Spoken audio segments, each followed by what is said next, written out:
Аммаға дұробия қарыстабылын министерстветін көғіләхінінен илініңер ұлыстары оғы дұробиятын кәтән көрер онына әмтир сала үліхеттерген аллақ үйретер семинар тәреліннен семинарға сүрін болғымта оғы дұробиятын тұпсырыға ұрылыннан сехілі келер материалға. Семинарға республика билдер бірастыра туғанна қайысқаларынан лекциялары ақтылар, сөбә ама берділер. Манысерге министерстве алты кехіля бригадеті ұлыстағы кен балыға оға деленетігер бұланнақ біріберкені үтті. Порядок педиатрической помощи денеллута. Ол онан сирдетен беги тибет оборудованияны, тибет оснащение утын.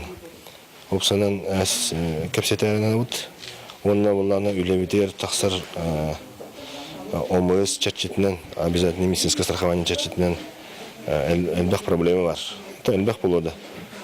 Существенная проблема балдар.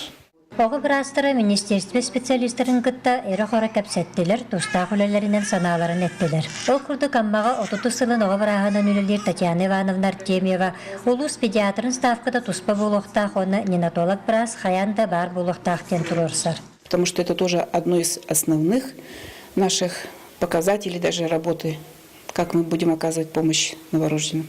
В наслегах врачи, вот участковые врачи не могут, допустим, стационарно у себя лечить детей. Сейчас это запрещено. Почему? Детей в инфекционное отделение не берут. Тоже вот для улусной больницы это вообще неприемлемо, я так считаю. Это проблема. Семинарға кирбитетейлер протоколға тегеленнелер. Онтын бірастар үгіз білейіні ұлан, үлелерін саңа тахымға тахарарға сорық тұрорынан тарқастылар. Саргаланы Харитонова, Илья Лыткин, Саха телевидениеті, Амма.